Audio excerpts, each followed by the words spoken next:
Welcome back to Braintree Today. I'm Martha Konstandinidis and you're watching BCAM TV. Now we'll be getting into our latest stories from the week.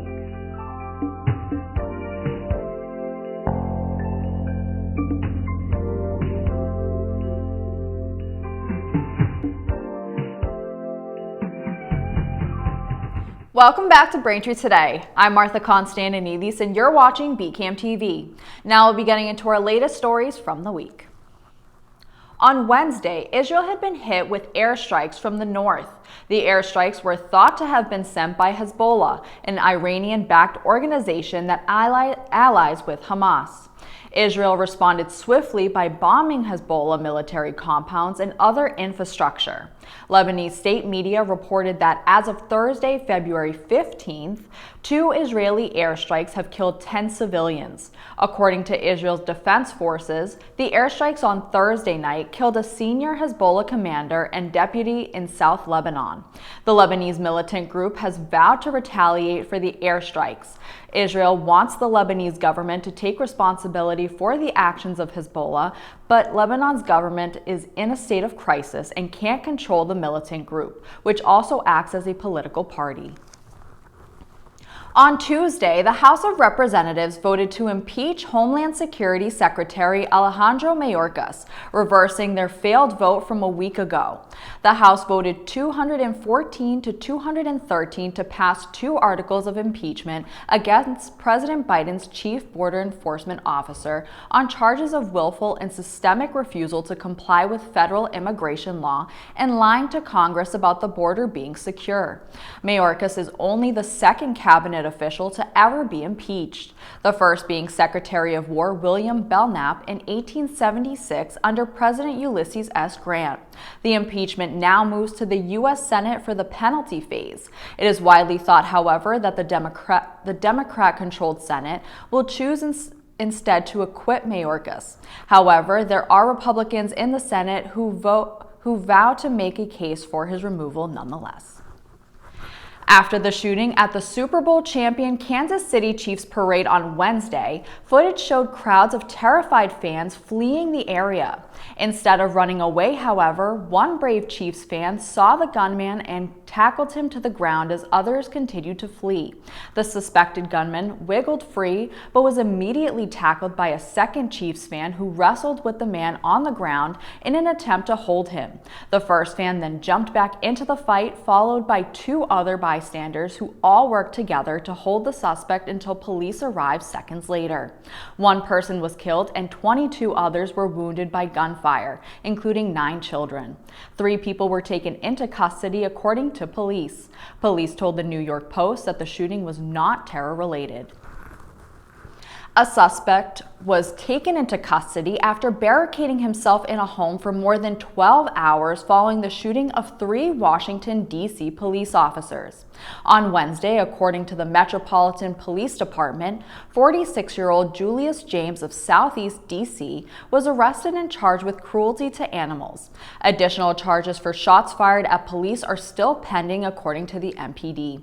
Earlier in the day on Wednesday, James shot and injured 3 police officers while attempting to execute the arrest warrant. Metropolitan PD said the suspect surrendered after several hours of negotiations over the phone with the emergency response team. The 3 officers suffered non-life-threatening injuries and were taken to a hospital. The U.S. Food and Drug Administration announced a recall of salad products that were sold at Walmart and Costco amid a nationwide outbreak of listeria that caused sickness in at least 26 people and left 2 people dead. The FDA said Ready Pack Foods voluntarily recalled 4 salad kits as a result of an expanded recall by Rizzo Lopez Foods. The kits contain cheese that could be contaminated with listeria, which can cause serious infections in young children, frail or elderly people, and people with weak immune systems.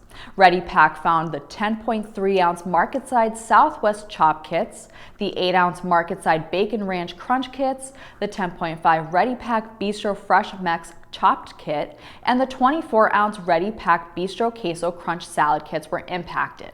Ready Pack urged customers who bought any of the affected products to throw them out or return them to the store for a refund. The company has not received any reports of illnesses related to these recalled salad kits.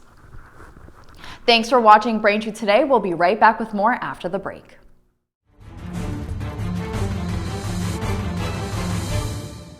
Hi, I'm Tom Lyons, a retired captain from the Quincy Fire Department and the author of the book Fighting Fire, A Proactive Approach. Let's talk portable electric space heater safety. These heaters must not be left unattended. Place them on a stable base 3 feet from combustibles. Their use is not recommended within a bedroom, but if you must do so, place a smoke detector on the ceiling within the bedroom. Plug a portable space heater directly into the outlet, avoiding extension cords. Thus, do not use lamp cords or power strips for this purpose. Are portable, unvented propane and oil-filled heating appliances safe to use within a residence? No. Massachusetts prohibits their use. These heaters produce asphyxiant gases. These gases can render an occupant incapacitated or dead. Please consider your safety during these upcoming colder months. Welcome back. Now let's get into some Braintree news. A seafood market and takeout restaurant in Braintree is now open at the site of the former Curry Hardware. Wave Seafood at 190 Quincy Ave offers high-quality seafood while introducing new flavors and varieties of fish to their customers. Couple and business duo Ray and Kara Kelly bought the property in June 2021, and their store opened 2 years later this past August. The store continues to evolve with the addition of seating, Sunday hours, and holiday catering. As school kids are ready to head out for February vacation, the Braintree Recreation Department is planning day trips for kids to join.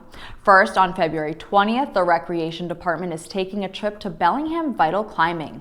The trip will include an all-inclusive 3-hour pass for all attractions, including trampolines, warrior course, skyrider, and more. Each child will have a lunch of 2 slices of pizza and a juice included. Drop-off will be at 74 Pond Street at 9 a.m. and pickup will be at 2:30 p.m. All participants must fill out a waiver before attending. The Recreation Department also has a trip planned to the New England Aquarium and Simmons Theater on Thursday, February 22nd. Kids will have a chance to observe and learn about different aquatic life, both face-to-face and during a movie in the Simmons Theater. Drop-off will be at 74 Pond Street at 9 a.m. and pickup will be at 2:30 p.m. Lunch will not be included. For registration and other information, visit BraintreeRec.com. South Shore Plaza hosted a unique performance celebrating Lunar New Year last weekend. In honor of the Year of the Dragon, Yee's Southern Lions, a school based in Quincy, performed.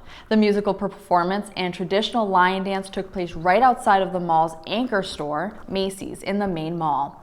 The lion dances offered an interactive touch as the performers playfully included the crowd in their dance. Officials said the school's mission is to share Chinese culture with current and future generations through dance and martial arts. The town has issued a notification to Braintree residents of the potential spring and possibly summer aerial applications targeting mosquito larvae in the larger wetlands of the district. The Norfolk County Mosquito Control District will potentially be conducting helicopter applications of biorational larvicides to control mosquito larvae. The summer wetland locations will be posted before any application should it be warranted. These potential applications will be conducted over specific large wetlands in many towns, including Braintree. Any potential applications may be conducted between April 4th and October 28th, 2024. Thank you for watching Braintree Today on BCAM TV. We'll be right back with more stories in the area. It's that time of the year again, flu season. Getting vaccinated against the flu and COVID-19 can help keep you, your family, and your community healthy. You can even get both vaccines at the same time. Visit mass.gov/flushot to learn more. Welcome back to Braintree Today. Now let's get right into more stories. A local celebration is back just in time for February break. Quincy's annual Winterfest will be taking place at Hancock Adams Common on February 19th. From 1 to 7 p.m., the celebration will feature a family-friendly slate of new and returning attractions. New to the President's Day lineup are igloos, a selfie station, an aerialist performance presented by the Boston Circus Guild, a kid-oriented dinosaur show, puppet shows by Pumpernickel Puppets, and a grand finale concert by U2 cover band Joshua Tree. All events are free, but some require tickets, which can be reserved before and during the festival. To get tickets in advance, visit the game tent between the Church of the Presidents and City Hall between noon and 1 p.m. On Tuesday, Quincy police said a driver was injured when an SUV went over a curb and hit a light pole in Quincy Square. Police confirmed the driver was a 62-year-old Quincy resident who was taken to Boston Medical Center with injuries considered non-life-threatening. The crash happened at about 1:30 p.m. when the 911 call was received. When arriving at the scene, police said the driver was trapped inside the SUV after the accident and was freed by firefighters. No pedestrians were injured, but the crash is still under investigation. On Tuesday, Massachusetts State Police recovered a body from Neponset River in Milton. The body was found partially submerged near the Neponset Valley Yacht Club and appeared to have been in the water for a significant time. The individual was found with the identification of a man reported missing in December, but an autopsy will be performed to confirm his identity. This is the second body recovered in 2 days, the first being a man believed to be homeless who appeared to have jumped from the Longfellow Bridge into the Charles River. South Shore Hospital is seeing record number of patients in the last few months. Due to local hospital closures and a heightened demand for health care, the hospital has been slammed. Dr. Jason Tracy, South Shore Health's Vice President and Chief Medical Officer, said December was the busiest month in the hospital's history, with 360 people per day going into the emergency department for care. With a license from the state for 374 hospital beds, South Shore Hospital is seeing its highest ever capacity. At its peak, the hospital had 560 people admitted for care. As a result, the hospital has had to add treatment spaces to accommodate the additional needs of patients. The situation isn't unique to South Shore Hospital, as emergency rooms statewide are seeing record numbers of patients. With the presidential primary election on the way in March, there are some registration deadlines to keep an eye out for to make sure you can vote. Massachusetts residents who wish to participate in the presidential primary must register no later than February 24th. Exceptions to this deadline are made for new citizens who can register to vote in person at their local election office by 4 p.m., the day before the election. Proof must be provided of their naturalization ceremony taking place after the general deadline. Registration will be accepted online, by mail, or in person. The Secretary of State's office encourages applying 2 to 3 weeks before Election Day to ensure enough time to receive the ballot and mail it back. Polling places are open from 7 a.m. to 8 p.m. Thanks for watching Braintree today. We'll be right back with more in entertainment. James. He was surprised to find out that he has elevated blood pressure, which could turn into high blood pressure. So he talked with his doctor about a healthy path to get his numbers down. He quit smoking, which makes a big difference for his overall heart health. He also cut down on salt by watching out for high sodium on food labels and added a 30-minute walk 5 days a week to his routine. These healthy steps weren't easy, but lowering his blood pressure was worth it. Learn more about his healthy path. Welcome back to Braintree Today. With Black History Month underway, it's a wonderful time to look at varying stories, perspectives, and messages conveyed through art. Here are 3 movie recommendations for you to watch. First, One Night in Miami takes place in 1964 on the night of February 25th when Cassius Clay joins Jim Brown, Sam Cooke, and Malcolm X to discuss the responsibility of being successful Black men during the Civil Rights Movement.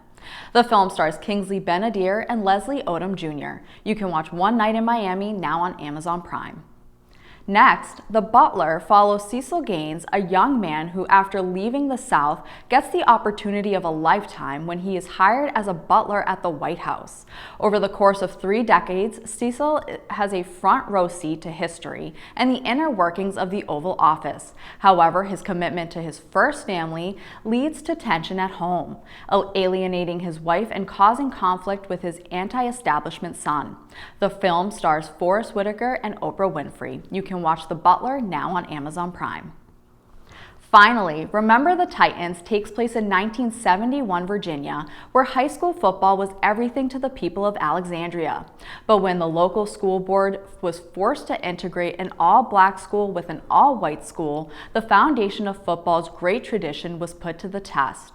The film stars Denzel Washington, and you can watch Remember the Titans now on Disney+. That'll do it for news today. I'm Martha Konstandinidis, and thank you for watching Braintree Today on BCAM TV. Stay safe, and we'll see you next time.